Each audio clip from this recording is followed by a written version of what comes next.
Um, I'm just going to preface this reading, right off the bat. This month, I feel that it's going to be a little bit challenging. Okay. So, for those who don't want to hear this, you might want to click off because I do feel that there are some warnings here that I'm seeing, and you might need to be a little bit careful. Okay.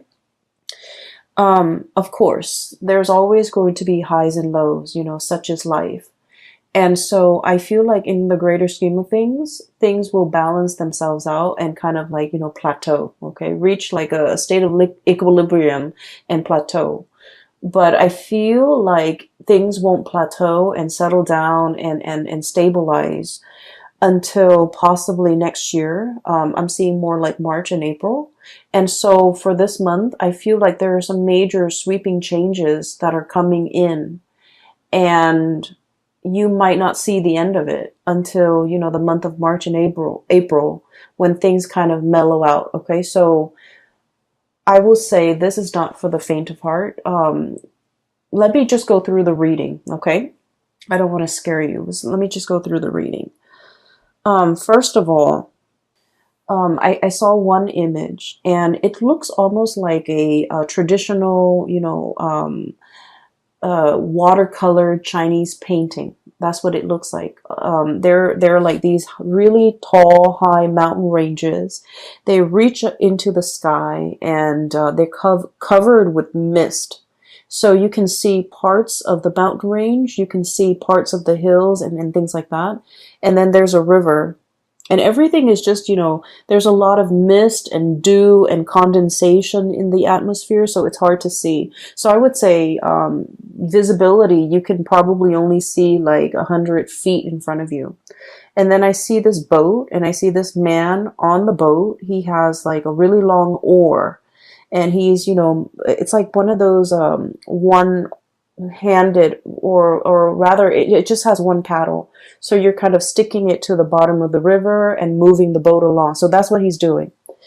And he's dressed in blue. He's dressed in like some blue traditional loose clothing.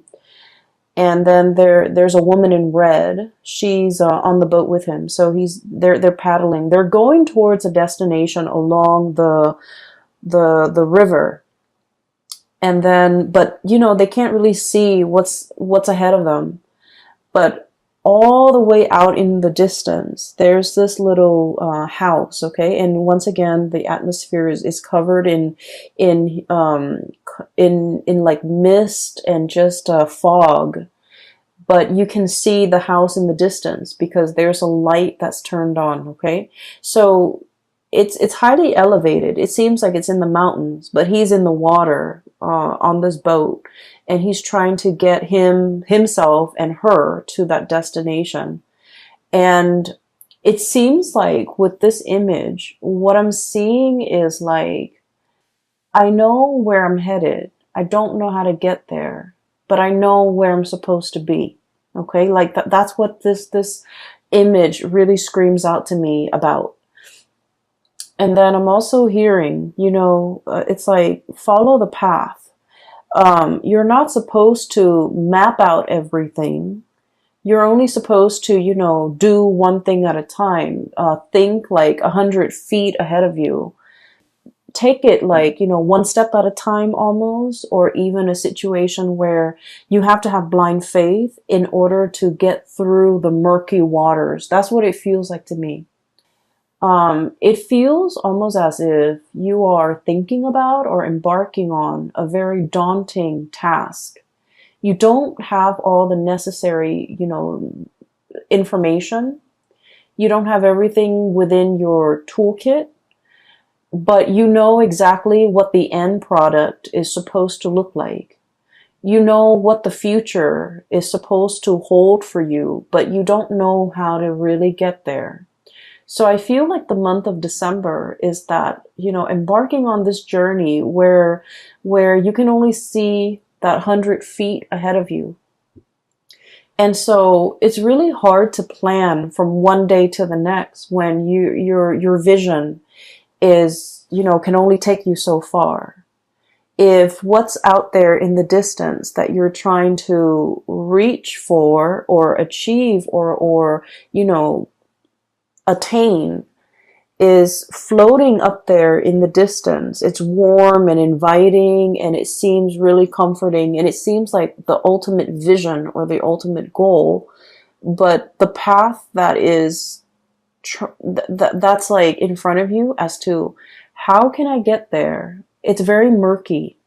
And I know this is something that's really uncomfortable for a Scorpio to believe in, okay? Because you guys are very pragmatic. And I do feel like for the month of December, it's really asking you to have blind faith, to believe that there is something greater than yourself that is guiding you on this journey. And that no matter what, you're going to be able to, it's like take one step and then the next step will show itself. Okay.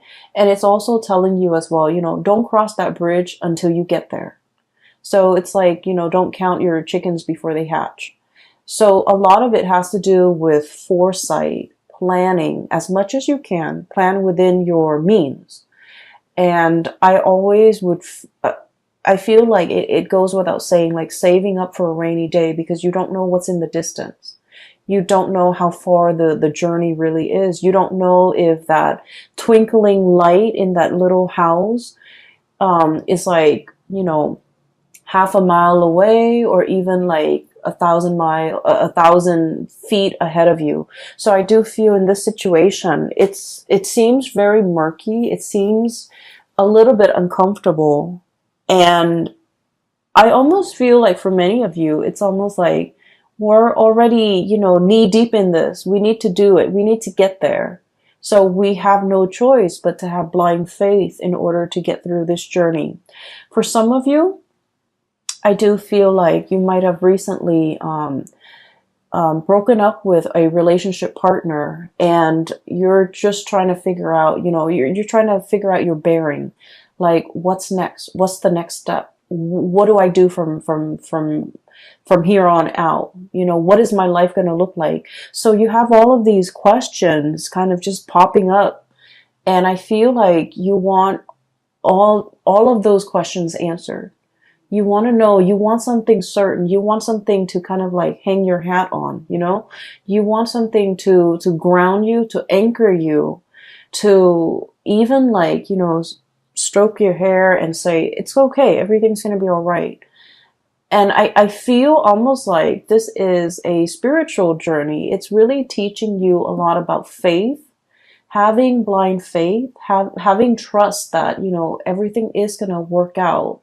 Having trust that there is a light at the end of the tunnel and that you're on your true path.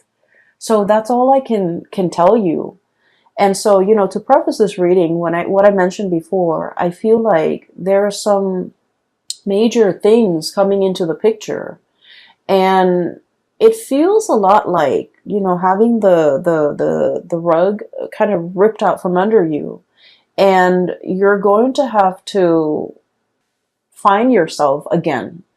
You might be going through some type of an identity crisis. Okay, so for example, if let's say you've been a teacher for 50 years, okay, let's be realistic, let's say 30 years, and you're burnt out and you're just like, I want a career, like a changing career.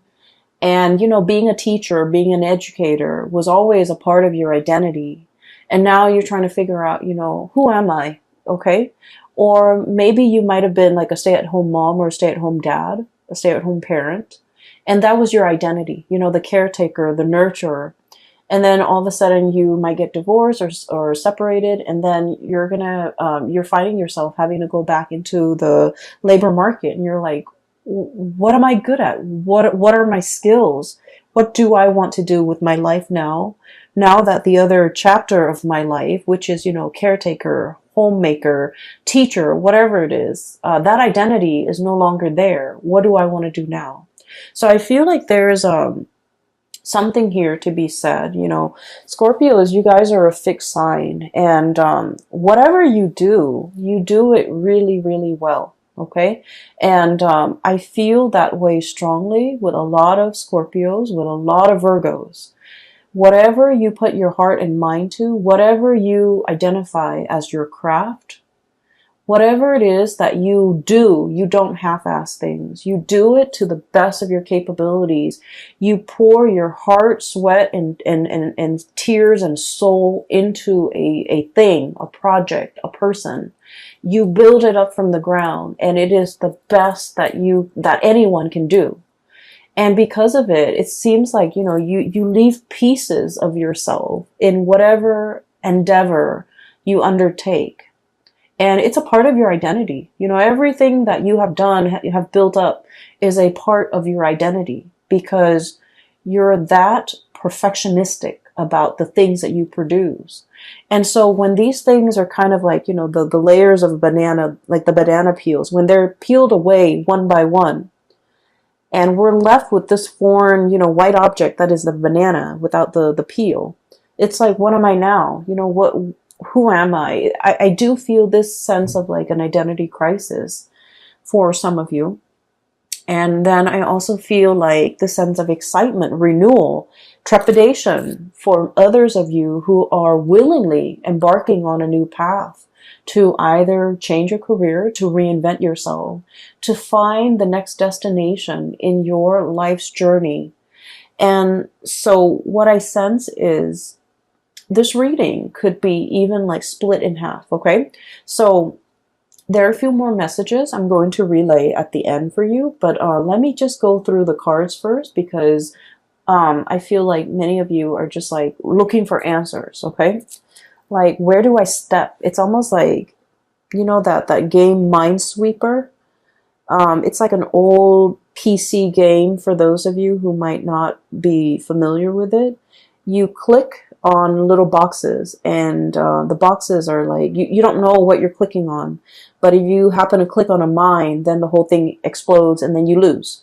It's a really weird game, and I don't feel like there's any rhyme or reason. Maybe there is, maybe I haven't read the instructions, but it seems like a Minesweeper game. It's like, I don't want to step here, I don't want to step over there. It's almost like you're very hesitant about making a move.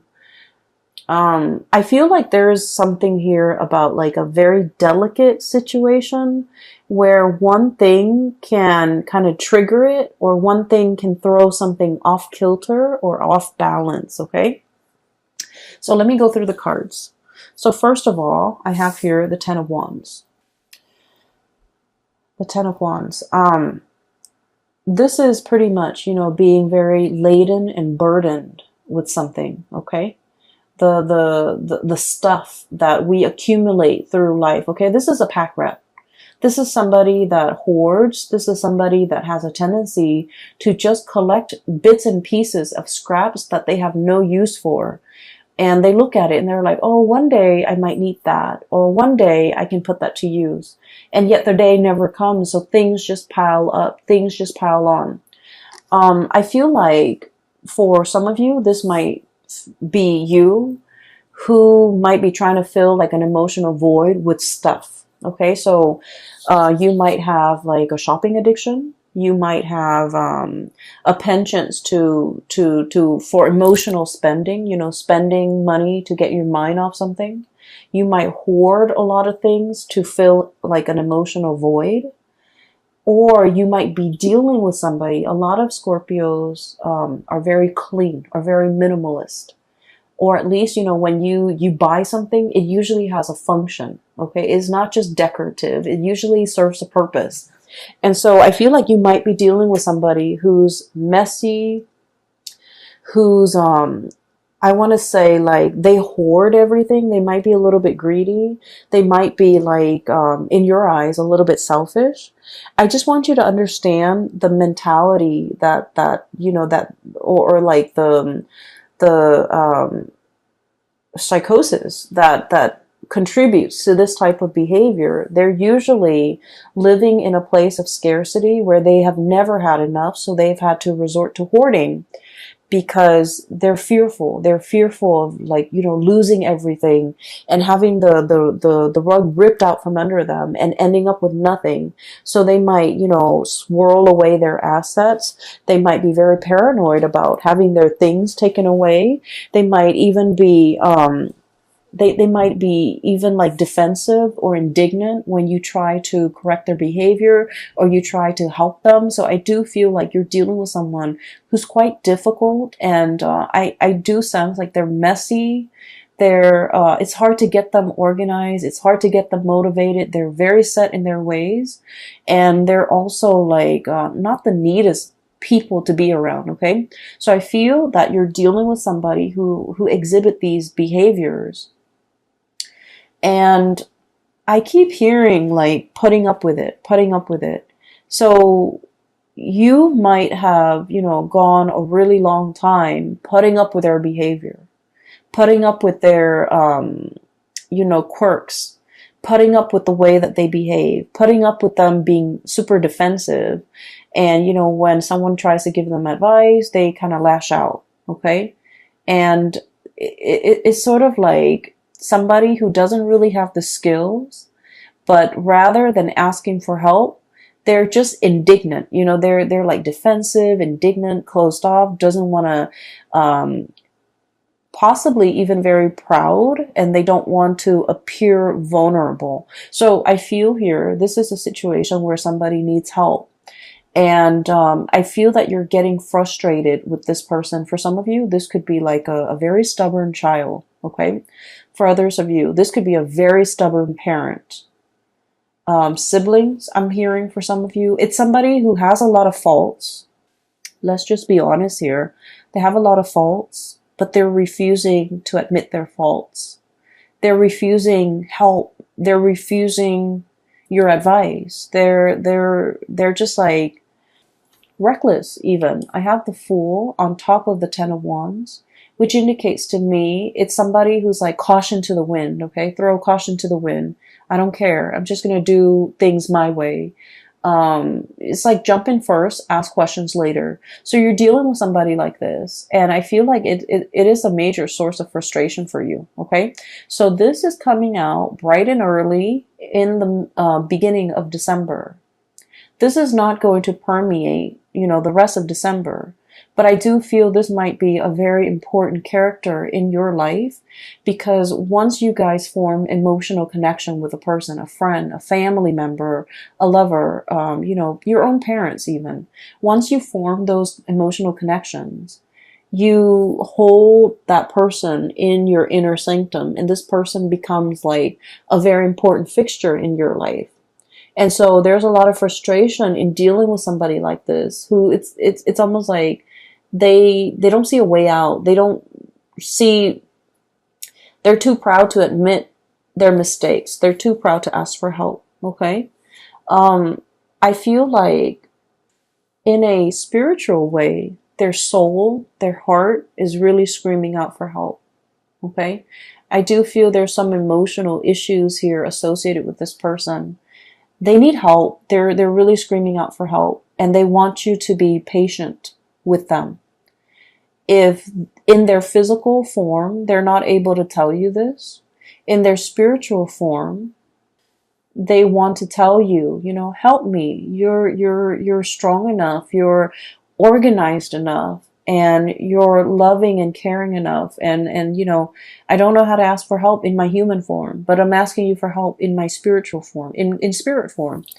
And it's showing up here in the Six of Cups. Okay. This is a very strong spiritual connection, emotional connection that you have with this person. They're screaming out for help. And so I would say slow down and heed the signs, heed the warning signs. This person needs something from you. And, they were fighting it. Okay. Seven of Wands, being super defensive. They were fighting it. They were thwarting your advances, or thwarting your advice, or, shrugging it off or blowing you off. But like, I just feel there's a situation here where don't be too quick to get frustrated with this person. I know that, you know, a lot of the times when we have an emotional history with somebody, they know how to push our buttons, right?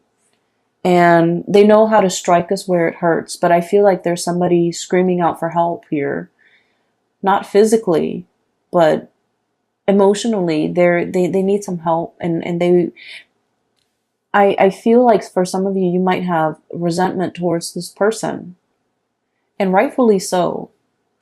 But I do sense that if, you know, if everyone in their life has tried to help them and hasn't made any traction, hasn't had any successes, you are probably in the best position, because as emotionally wrapped up as you are in this person, you're also very, very sensible when you give out advice.